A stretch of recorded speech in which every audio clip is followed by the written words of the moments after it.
Good morning, good afternoon, or good evening, depending on where you're joining us from today. I'm Meghan Wood, Director of Recruitment and Admissions for the University of Buffalo School of Management. Today's session is a Q&A with the MS in Business Analytics Faculty Director, Professor Dominic Sellitto. We're thrilled to have him here today. We appreciate all of you joining us today and also for submitting some great questions ahead of time. We will have the chat. We also have Rebecca Mueller, who's our Assistant Director of Recruitment. Hopefully you've had a chance to meet with her. She'll help me manage the chat today as well. But this session is to really answer your specific questions and have the opportunity to hear about program highlights from Professor Sellitto, our faculty director. Today's session is really going to focus on the full-time MS Business Analytics program. However, I think there's some good content if you're interested in the online MSBA program that you'll be able to get additional information as well. And I'll also add my email to the chat if you want to connect it after today's session to go in specifics of the online MSBA program. So I'm going to kick it off with some of the questions that we received during registration, and then I'm going to turn it over to Professor Sellitto to get into more of the in-depth questions that were submitted. So first of all, is the GMAT or GRE required? No, the University of Buffalo School of Management uses a test optional admissions process.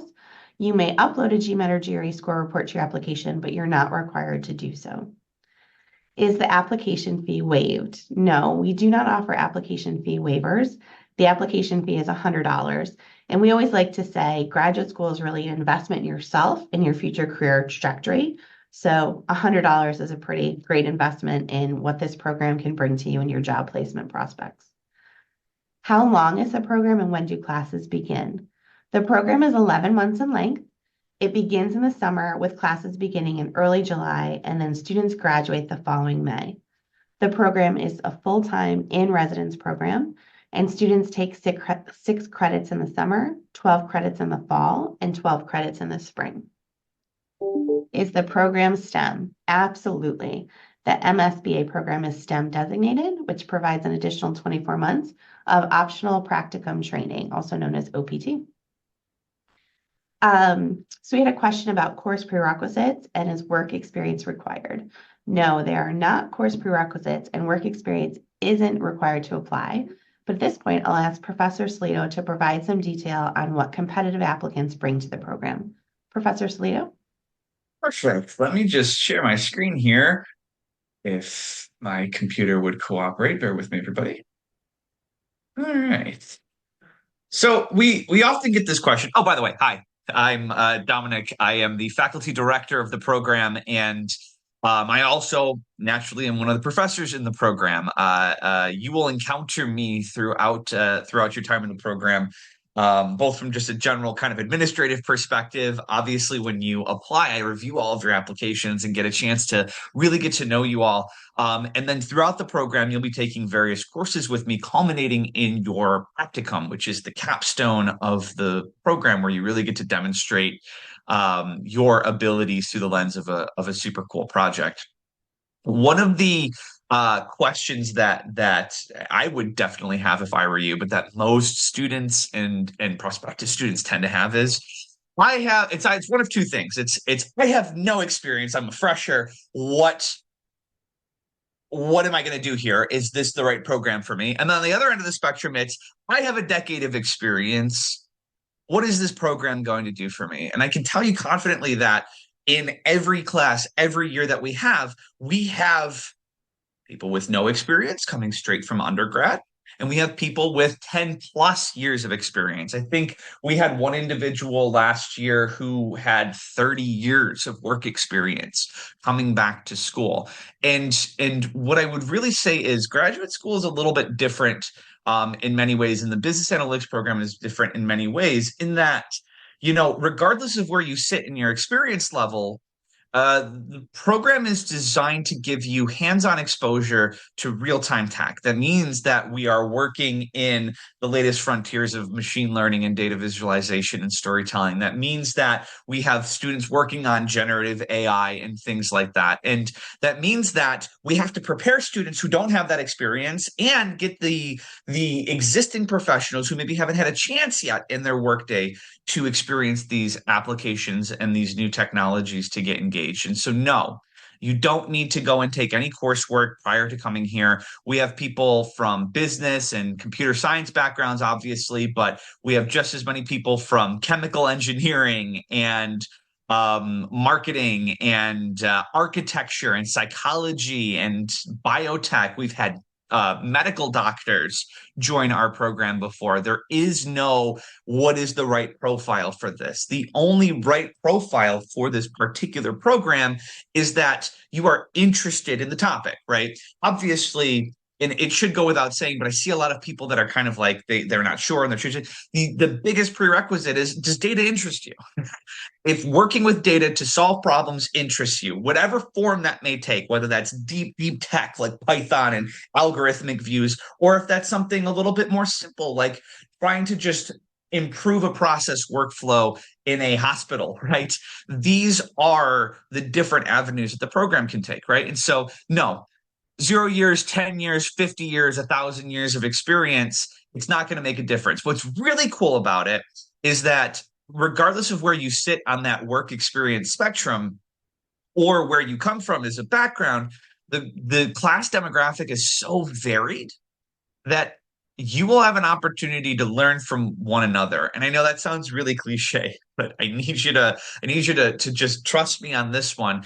Even I, right, as a faculty member in the program, am amazed at how different students come from various backgrounds and bring in that experience and inject that into the program curriculum. Like I said, there was a medical doctor last year who joined us, and the amount of information that myself and the other students were learning about their day to day in the field and how we loop that back into projects and working together on things, it's just incredible, right? And so kind of as you start to kind of think about that journey, don't be scared or daunted by the fact that there might be others that have different work experience than you do. And Meg, I see a bunch of Yeah. questions flowing through, so my pause Sorry, was not meant to be awkward. I just I wanted was to. sure. I was just trying to respond to some of those questions. So many of the questions Professor Slato will cover in these slides. So I definitely will pop back to the questions. But Professor Slato, what would you say are the benefits of the UB MSBA program?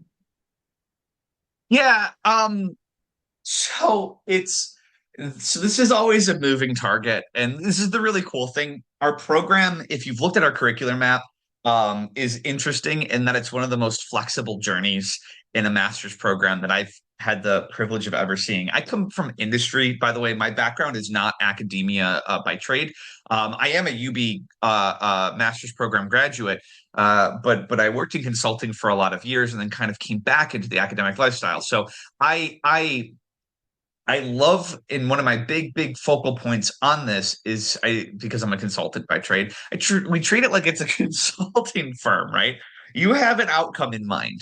You take courses toward that outcome. That means that, and I'll talk about the different pathways, but that means that we have a crazy amount of electives, right? So you actually take what amounts to be roughly 10 to 11 classes throughout your time here. But the curricular map, the available coursework to you, is over 30 classes. And so when you think about that, that means that every one of you will chart your own kind of bespoke journey through the program based on your needs and your desires. And so the real benefit is getting to choose that pathway, whether that pathway again is, hey, I want to be that healthcare data analytics professional. Tons of jobs in that. Obviously, a rapidly growing and constantly growing market segment. You could say that, right? You could say, hey, look at what I really want to do. I want to be working with large language models and generative artificial intelligence. Great, right? We've got pathways that are designed to help you engage with that technology, with those new frontiers, right? And so I think one of the biggest benefits is rooted in that flexibility.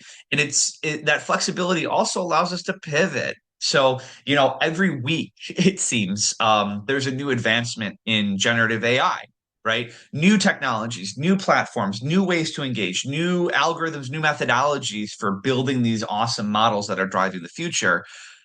Our flexibility allows us to stay on top of that. So you'll be working with that. I mean, I think right now I have about a good chunk of students, at least 8 or 9, that are going to be working with me on literally building generative AI applications for the university, and starting just in a couple of weeks. And so, the ability at which we're able to dive into that stuff is really, really great.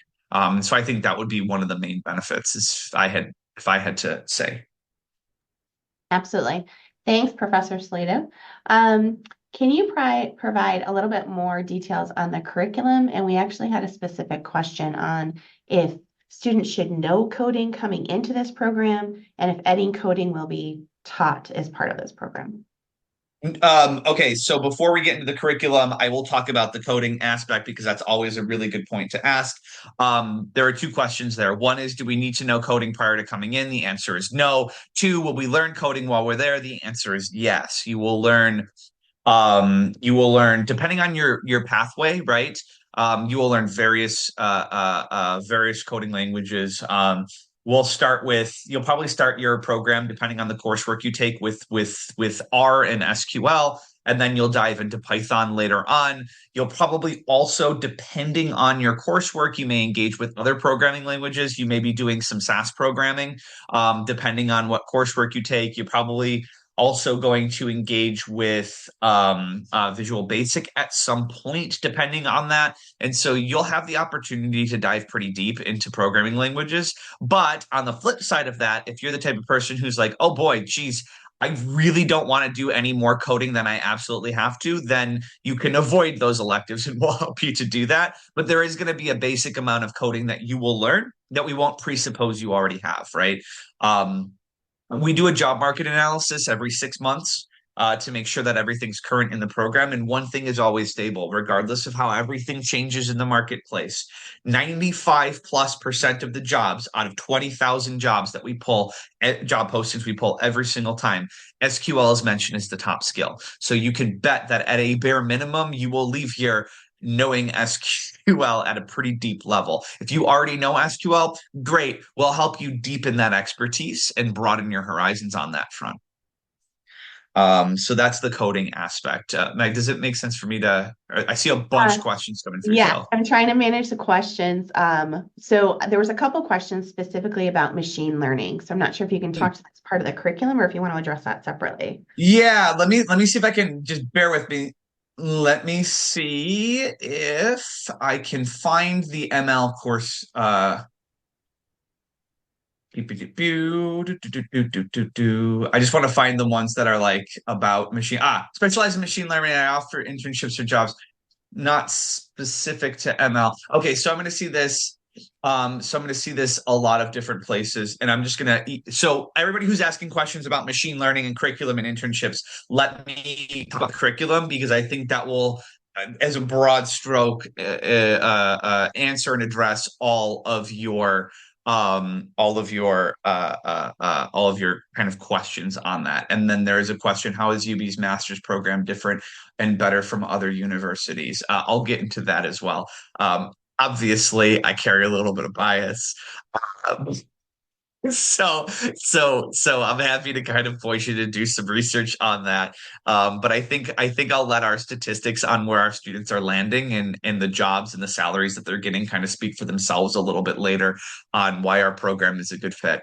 But let me talk about the curriculum. So before I dive into the slides on it, there are a couple of things that I need you guys to understand about the business analytics program. One, I've already mentioned. It's that there is a large variety of different curricular paths, right? There are 30 plus class options you can take, and you really only need to take about 10 of them to graduate in the 11 months. And so one of the things that we're going to work with you on, should you be accepted and choose to join us, right, is a bespoke pathway for you. Now, there are different high-level pathways that one can take throughout the program. I want to stress something before I talk about them, though, and that is that these are not the same as concentrations that you might find at other institutions. At other institutions, a concentration is something that you apply into and you're on a pathway and you're stuck in that pathway the whole time.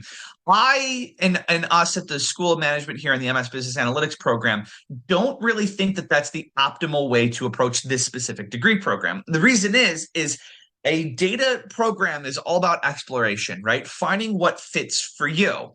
And so what I'm going to talk about here are a series of what we refer to as pathways. They are just options, courses that are aligned to a specific domain like healthcare or supply chain that you could take, or they are just pathways that we've seen students take through the coursework. These are not formal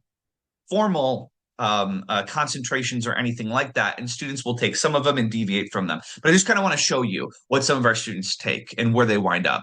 So we have a lot of students that come in and they are super, super, super interesting or interested rather in healthcare data analytics. Huge growing market. There are consulting firms, hospital groups, insurance groups that are constantly hiring in this particular field, right? So we've got a lot of students that come in. And when those students come in and they tell us, hey, I'm interested in healthcare data analytics, what we would do is we would tell them, hey, look, here are some courses that you can take, right? So we have our core courses. That's going to be database management systems, what we refer to as applied business programming, which you might also hear your friends, if you talk to seniors in the program, refer to internally as spreadsheet programming, but it's applied business programming.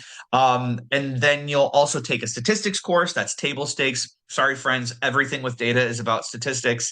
And then you'll have data visualization in your practicum, which I'll talk about later. Those are your core courses.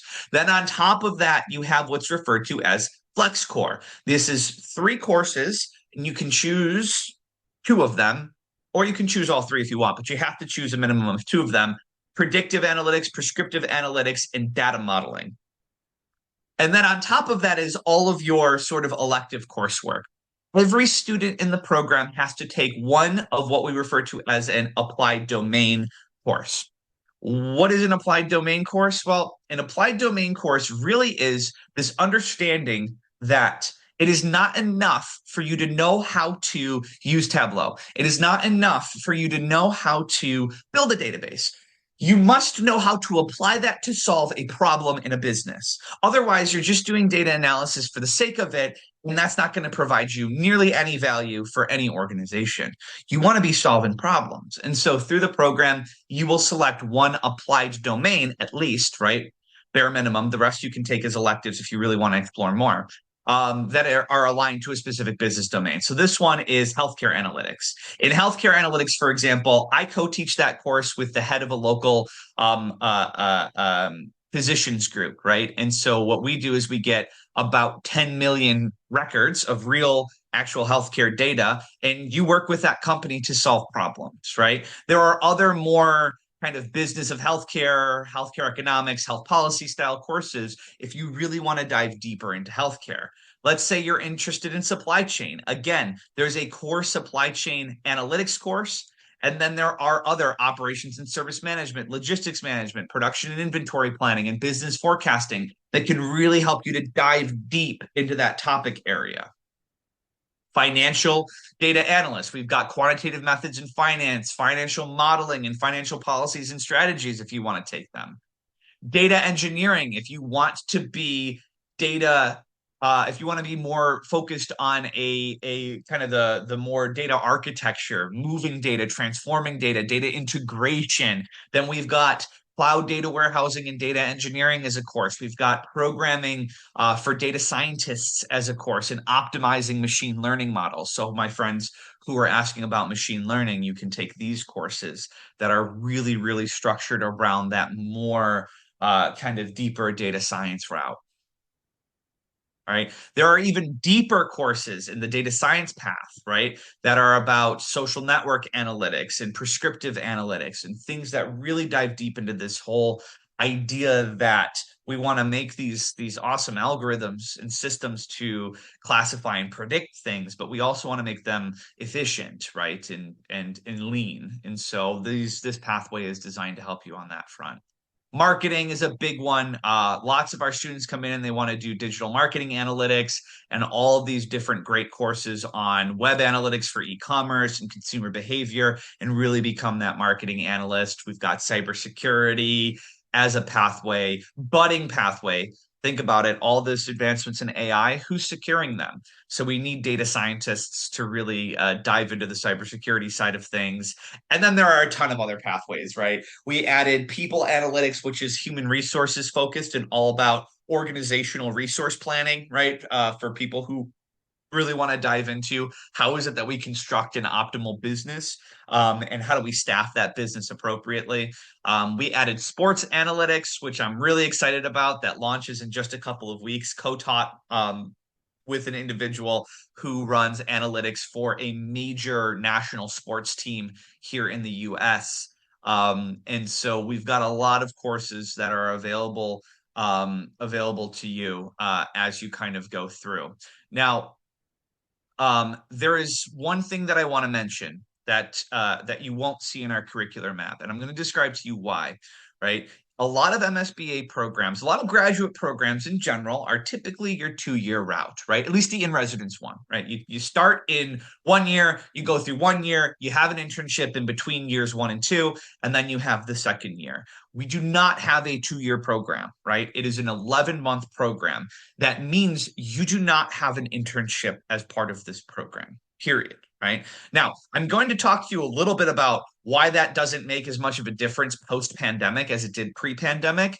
Reality of it is, most of the jobs that you are seeking are no longer having intern opportunities. They're just not. What they're doing instead is they're hiring 6-month probationary candidates. That means that instead of taking a summer internship, they're more interested in investing in you out of the gate for a full-time role. And so with that drop in internship availability to students in programs across the country, we have opted to instead go with a practicum option, which I will talk about, I believe, in a couple of slides. So hold on to that thought for a second.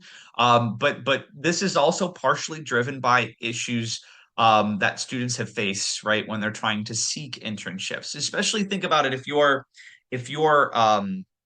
trying to graduate in 11 months and that graduation is tied to you seeking and securing an internship, and there's a drought year, right? So there's a recession or something along those lines. Like, it's too much of a risk to you as a student to have to seek out a job in that time period while you're also studying and also doing that and worrying about getting your degree. And so we've crafted a practicum that is designed to get you the same experience that an internship would, but without the headaches that you would face of trying to kind of seek that out yourselves. Thank you, Professor Slato. I think that answers a lot of questions that were posed regarding the internship.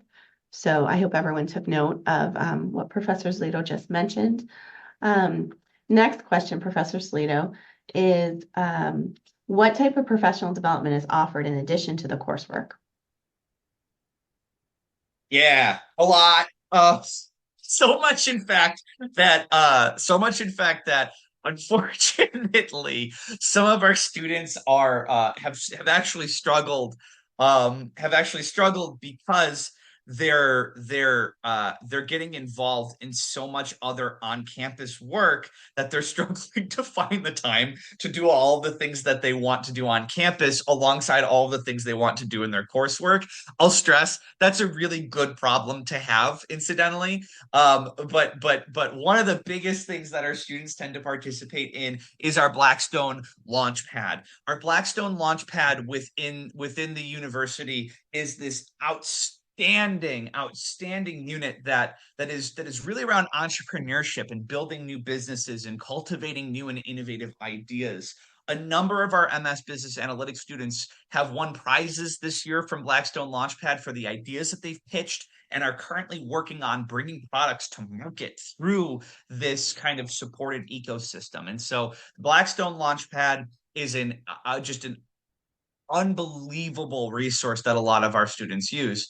Obviously, there are other things as well. We have case competitions and poster competitions, both internally and externally. Here's a thing, right? Every year, there are national data analytics competitions that our students are invited to participate in that put you on a national stage solving real problems for, the promise of maybe $10,000 in prize money if you win, right? We support you on those endeavors. There are also clubs that you can get engaged with. This past fall, I'm super, super proud to say that the School of Management, headed by the department that I work in, the Management Science and Systems Department, ran the first ever Western New York Data Analytics Conference called the Eastern Great Lakes Analytics Conference. We had chief data officers from major banks and CEOs of healthcare organizations, directors in the defense, directors of AI from the defense sector, all join us to meet and network and give awesome presentations on the incredible things that they're working on in their businesses. And a ton of students made some excellent connections through those as well. And so what I would say is UB is a big school. It's big. And with that size comes a great deal of opportunities for professional development. The downside of that, depending on your demeanor, is nobody is going to push you to do them. You will be informed. You will get so many emails. You will be sick of emails about the awesome things you have available, but it's going to require you to jump out of your shell and do them. And so if you're that type of person, you have what is functionally unlimited ability to advance yourself professionally while you're here. Thank you, Professor Sellitto. There was a couple of very specific questions that came in while you were talking about the phenomenal professional development opportunities. One is about having the opportunity to write and publish an academic paper. I'm not aware if that's happened during the MSBA program, if that's more for our PhD students. And then there's another question about how exams are conducted.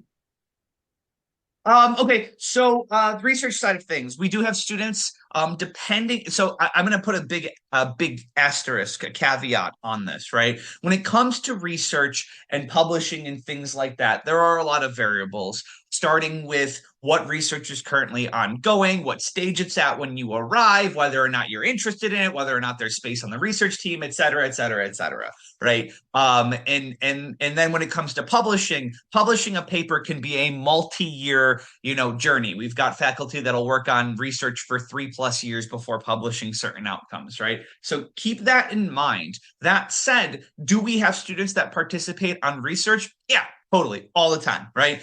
This past semester, we had a number of students that are engaged in working on a long-term research project in the healthcare sector. I'm working with a student right now that we're writing and publishing white papers that's going to culminate eventually in a research paper on cybersecurity and data analytics and cybersecurity and AI, right? And so there are these sorts of things, right? So the answer is yes, but much like anything, it's going to require a lot of relationship building internally, right, with the faculty members that we can help you with, but to really seek out those opportunities. And it's not something where, at the beginning of a 15-week session, there's going to be some sort of open forum where every faculty comes in and picks, who they want on their team. It's more of a fluid thing than that, right? You may join and there may be research already in progress that you have the opportunity to join. You may be 7 weeks into a semester and a notice comes out that somebody's looking to expand their research team, right? And so all I would say is the answer is yes, students do get involved. But the actual projects and the scope of that involvement will really be dependent on what's going on in the research side of things at that point in time. But if you are interested in research, huge, right? I saw somebody in the comments say, "What if I want to start to transition into a PhD or something like that?" People will come through our programs and go on to a PhD from our master's programs quite frequently. It is a common path and something that we well support. Helping you to work through. And so if you think that there's any interest that you have in pursuing a PhD, then I think that's an awesome, awesome journey. And there are people, actually, there is a former student of mine that's in our PhD program right now that could probably speak more on what it's like to take the master's and then wind up in the PhD program. He's an outstanding colleague and scholar, and it is a pathway for sure. Sorry, there was another question, and in my Yeah. rambling, I lost sight of it. No, I appreciate that. I should have divided it into anyway. The next question is, how are exams conducted in the Well, that program? depends on the class. You know what? So depending on what your undergraduate institution, your prior schooling was like, you may be used to a style of examination that is at the end of the semester, at the end of the year, everybody crams into a giant room and sits to write an exam. I can tell you it is absolutely 100% not that here, right? Every single class will have their own evaluation measures. Some classes you will have no examinations and you'll have more practical assignments. Some classes you'll have exams, but they'll be in class, right? So you'll take and spend an hour and a half on a paper examination. Some classes you'll have a final exam during finals week that is just for that class for, you'll sit down and you'll either write it on paper or it'll be on a computer. That is going to depend on the class, and it is different for every class. Thank you, Professor Sellitto. Um, can you provide examples of certifications that students complete while in the MSBA program? Sure. Okay, so I'm going to dive into certifications because certifications are a really interesting question. So I hold a certification in cybersecurity, CISSP, and I am going to tell you guys something that might be a little bit shocking because students always look at me funny when I say this. The actual value that certifications beyond one provides to you in a professional setting when you're leaving a master's program is virtually zero. Um, One certification is a great thing to target while you are here, right? Absolutely. Because a certification, what it really is it's an independent evaluation that you know something beyond whatever it is that your educational institution says. So if I work for Deloitte, which I did in the past, right? And you go to college at some institution, I don't know what the criteria of that college is, et cetera, right? I don't know what they've taught you. I don't know. I can't verify that or validate it. But if you tell me that you went and you got Tableau certified, I know what the Tableau certification curriculum is. It's published, it's easy for me to understand. So I know that you can back up your experience in that program with some sort of certification. Okay. The problem is that a lot of students get so focused on the certifications that they do what I refer to as alphabet soup, where you open up their CV and they're like, "Hi, I'm Dominic Sellitto, CISSP, CISA, CSSP, CSO, CS da da da da da da da." And I'm like, dude, after the first one, nobody cares, right? Realistically, for you when you're starting off here. And so I want to focus you on that because there is this compulsion that I think students have a lot of times to seek more and more certifications. And it is a money sink. It's a money pit, right? Where you will be spending a ton of money to maintain and get all these certifications. That said, I always encourage students to target at least one while they're here because that one is a really good thing to have. What certifications do students get? Depends on what they're interested in, right? Students who are interested in the more data visualization and storytelling route, they'll go for a Tableau or a Power BI based certification, right? Some sort of tool specific certification in that front. Students who are interested in a bespoke pathway like data engineering. We have students that take the Microsoft Azure DP 203 exam, gauntlet of an exam that is, right? But we do work with you to kind of prep for it, right? And so we have students that go and say, "Hey, you know what? I really want to work in AWS and I want to be the AWS expert. I want to work in Glue and Athena and Redshift and all of that." And so we'll encourage them to take that pathway. At the end of the day, when it comes to certifications, the one that you seek while you're here to kind of advance your portfolio, if you choose to, is really going to be heavily dependent on your pathway. I mean, we've got students that have taken probably dozens and dozens of different certifications from technical to non-technical. We got students every year that take product management certifications. We've got students that take the PMP because they really want to just be more project management oriented. That's fine, right? We'll support you on your journey toward that. But I put that little disclaimer at the front of it because these students just put so much financial and personal pressure on themselves to get every certification under the sun. And it's just there's the value is not reflected in their jobs or salaries straight out, right? Vis-a-vis just getting one. So I just want to make that clear. Thank you, Professor Sellitto. If you could, I'd ask you to repeat the information on internships. We're still getting quite a few questions about internship opportunities, even if they can they do one even though it's not part of the curriculum? Yeah, absolutely. So I'm going to say this. There is no internship as part of the UB MS in Business Analytics program. Zero. And I'm going to say, I say it like that, and I'm going to say it again. There is no internship as part of this program. And the reason why I'm going to say it like that very specifically is because, like I said earlier, most of the programs that you will look at are 2-year programs and have a summer in between in which you can take an internship. Now, this is an 11-month program, and therefore there is no summer in between with which you can take an internship. This has not posed a problem to our students because post-pandemic, most of the organizations that are hiring our students have done away with their internship programs, meaning they're not hiring interns anyways. And students who were in internship-driven programs were starting to struggle to find internships after the pandemic when companies shifted that mindset. Now, the question is, can I still take an internship? The answer is that depends, right? There are students that take internships anyways. Absolutely. Yeah, totally fine. It depends. If you're a student on visa, you will have to work with our international student services to find out the restrictions and the boundaries on what that means. There are various points in time that you have to be on a visa for before you're eligible for an external internship, but there are also internal internship opportunities, work study programs. We have a number of students working on data analytics teams internally for other decanal units at the school, like the School of Medicine, for example. We have a number of students that are working for what we call our small business clinic that's internal, that is providing services to small and mid-sized businesses around Buffalo. We have a bunch of people that are working on internship and experiential opportunities, right? What I would encourage you guys to focus on, because there's this uh my brain is not working. I don't have enough caffeine. One thing you'll learn about me is that if I don't have a steady stream of caffeine in my blood, I'm functionally useless.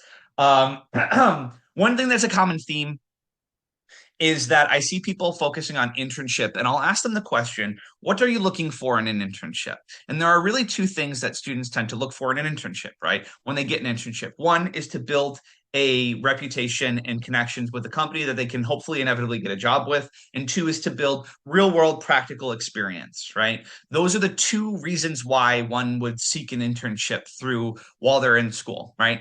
Most of the third one is probably monetary, right? You get money for it, right? Because they pay. But really from a professional development perspective, it's networking and getting real world experience, right? Um, if you're asking the question is, does the program offer those opportunities? Then the answer is really yes. And the way that the program offers those opportunities for you is through the practicum. Now, recognizing that there isn't an internship, that doesn't mean you don't get to work with organizations, right? Our practicum is a capstone that happens in the spring semester before you graduate. And really what that is it functions sort of like an independent study. Or maybe like a research assistantship, right? You work with me. I'm the faculty member for the course, but you run the show. You tell me, what do you want to explore? And there are two branching pathways that we follow. The first one is going to be the independent pathway. That's where you come up with a project on your own, or you network, or you build your own stuff, and you go in and say, I had this problem. I want to study this. I want to write about this. I want to do an analysis on this. And I work with you to find the data, set up the problem statements, and do all of that. We've had things like motor vehicle accidents, analysis. We had agricultural commodity pricing analysis. We had port and commodity transborder freight data analysis projects, some really advanced and intense stuff that students have worked on. And the sky's really the limit with that, right? You work with me, I help you network with whoever you want to network with, and you just kind of go off on your own and build that project. But more and more students are choosing what we refer to as the experiential pathway. The experiential pathway is where I connect you with one of our partner organizations, a company, right? And they every year have a different set of problems, right? That they are hoping that our students can help to solve. And so you will get brought in if you're selected for an experiential practicum. It's an application process, just like it would be if it were an internship, right? You apply, and if you're selected, you come in and you work with that company on their data, helping them to build solutions and solve problems. Last year, there was an automated executive dashboard and data pipeline project that was using Azure Data Factory and Power BI and some Google Looker Studio to build an executive dashboard for a consumer business partner of ours. There was a marketing personas and campaign forecasting strategies that was one for our own university internally. There was a healthcare focused project where a student was trying to identify enhancements in patient care and physician workflows. There was a company that was working on what we refer to as adversarial machine learning. This is cybersecurity for AI, right? And trying to help to identify methods and methodologies for protecting AI systems. This year, we have a series of projects, and I'm looking at my project screen over on the left side. So if I'm looking away from the camera, don't worry. We've got a project on building Python-based generative AI applications for one of our customers, or I shouldn't call them customers. I'm still in consulting mode. For one of our partner organizations, we have a front-end development for a consumer insights dashboard. We have a working with a media organization, so a broadcast media organization that does television and radio on audience viewing trends analysis, behavioral engagement analysis. We have some folks that are working with an organization on streaming platform preference analysis and market expansion opportunities. And so, we also have a um,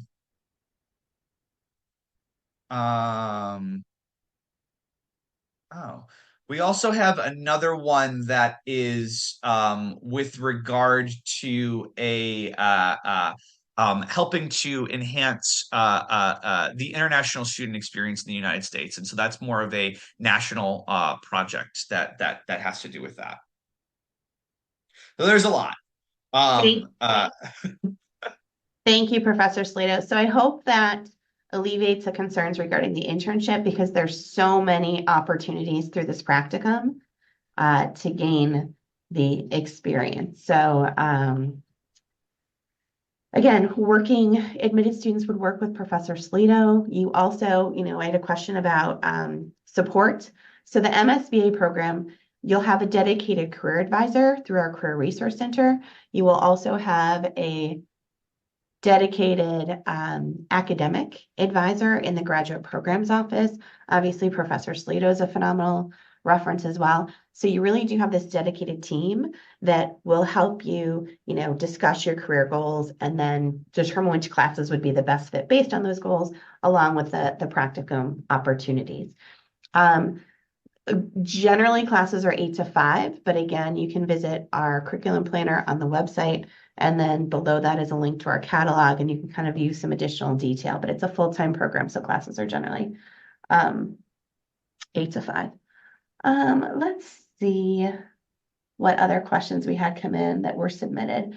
Okay, so Professor Slato, can you talk about types of roles that these students can get with an MSBA degree and a little bit of information about career placement outcomes for MSBA graduates? Thanks. Absolutely. So, uh, uh, you know,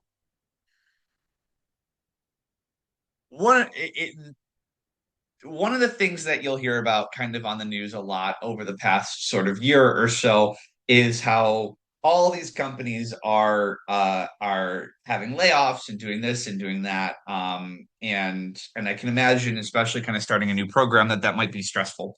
And that would be stressful. But one thing that I want to caution you all to understand about that is that when you see, Meta's laying off and Google's laying off and things like that, there are hundreds of thousands of companies that are hiring, right, around the US and beyond. It's not just the Metas of the world. And so when we hear about those things in the news, it can start to kind of skew our perspective to say, oh, there aren't jobs available. But I can tell you that our preliminary statistics that are on the screen right now, these are our preliminary statistics from our June grads of 2023. Why are they preliminary?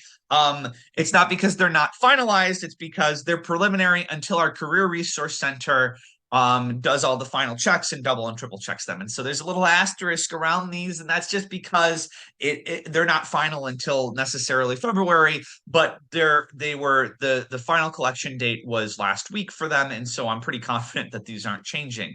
We have people that are getting jobs as data scientists, data engineers, product managers, data analysts, business intelligence analysts, business analysts, pretty much all of the job titles you would expect from a degree program like this, working in insurance and government and higher ed and telecom, consulting, healthcare, finance, software technology firms. We have hospitality individuals working for those firms. We've got individuals that are working in marketing and things like that.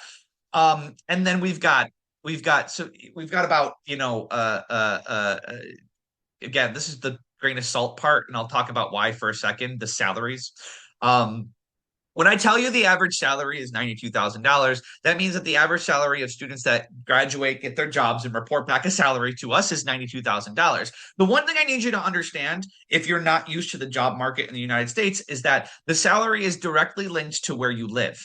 If you live in a place that is significantly more expensive, then the salaries will be higher. That does not mean you take home more money. It means you pay more money for rent, right? Now, what you need, so when you see kind of, if you're looking at certain institutions and they go and say, a lot of our students get salaries that are, an average of $100,000 or $120,000 a year, but then they tell you the vast majority of their students go to work in San Francisco, then what you need to understand is that is one of the highest cost of living areas in the entire country, and that a 120K salary in San Francisco is roughly equivalent to a 70 or 80K salary in Buffalo.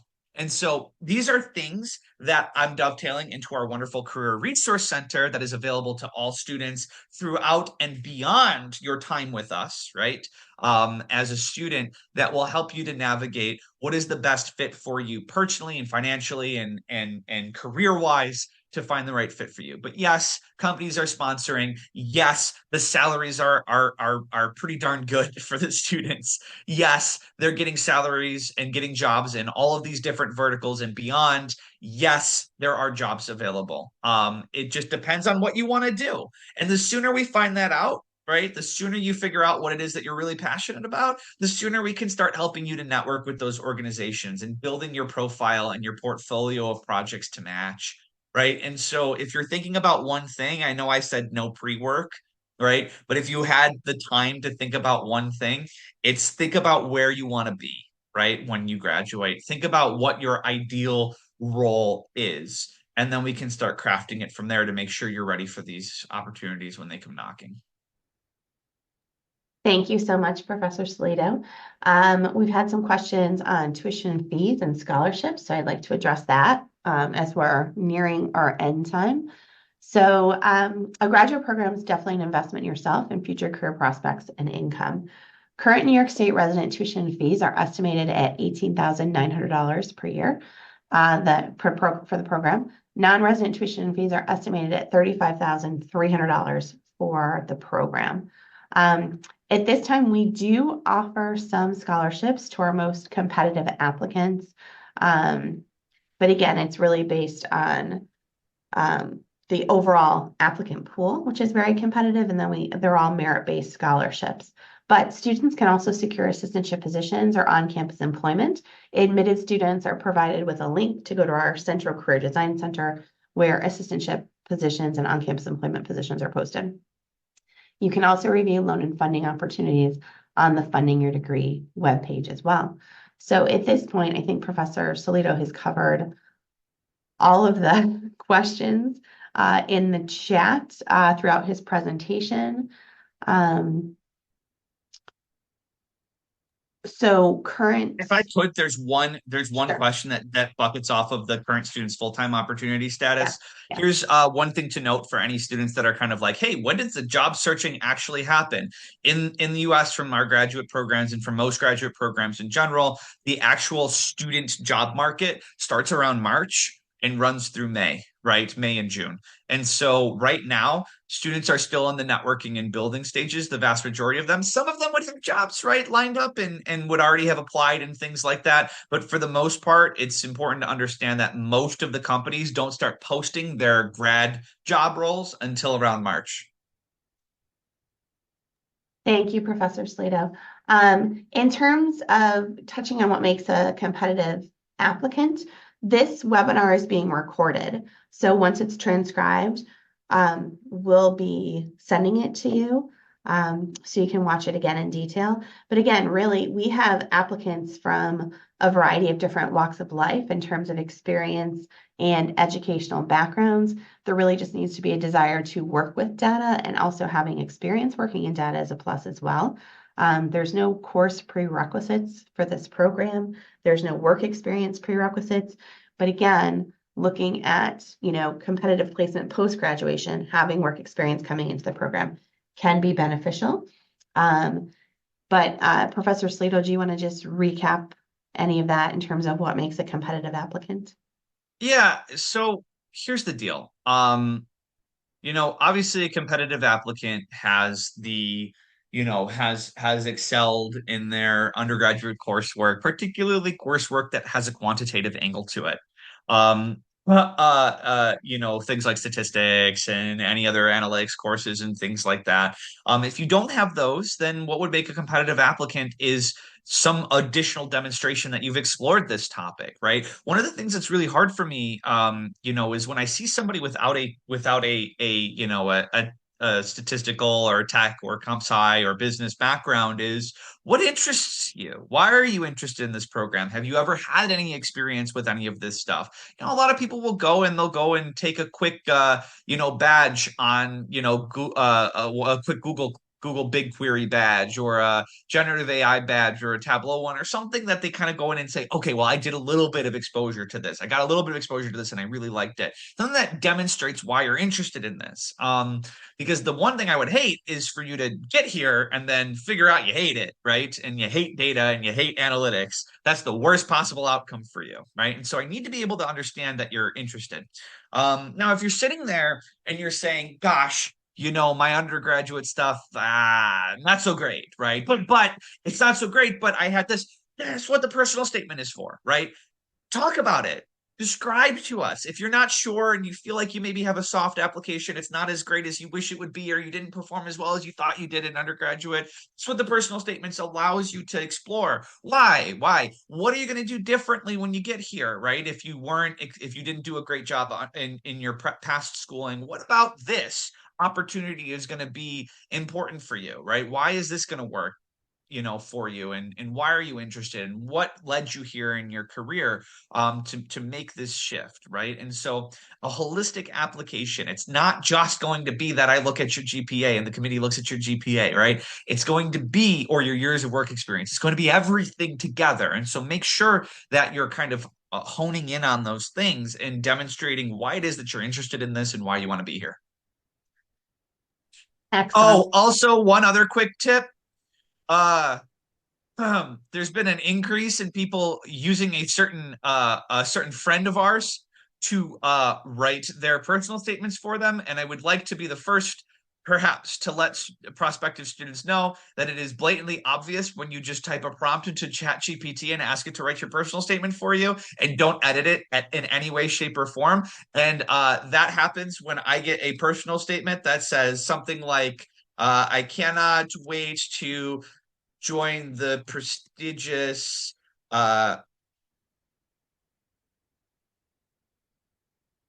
the prestigious university name.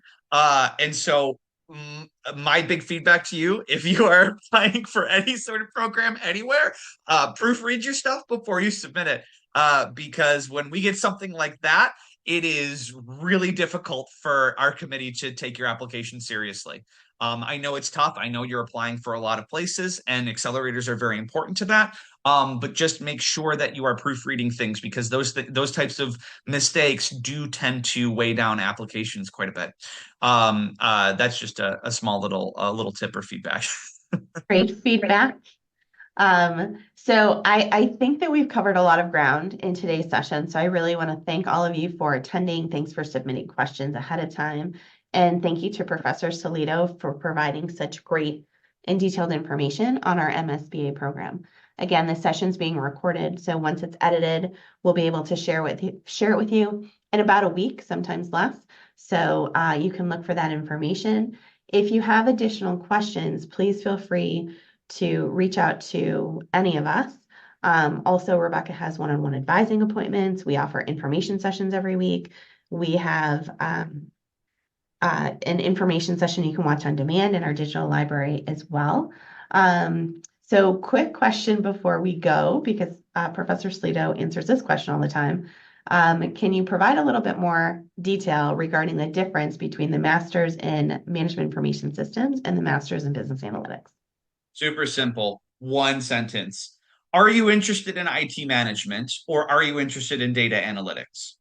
Period. Data analytics is something that encompasses the entire business. We have marketing data analysts, we have financial data analysts, we have data engineers working there. Or alternatively, are you focused more on IT management, managing and building servers in the cloud and network architectures and application development, right? If you're focused on the latter, that's MIS, right? Anything to do with managing IT ecosystems, managing software development lifecycle, managing cloud servers and architecture, those sorts of things, totally MIS. If you look at it and say, no, no, no, no, what I want to do is be working with data, working on data driving decision making, working on applications maybe, but data specific applications and those sort of things, then that is something that is going to be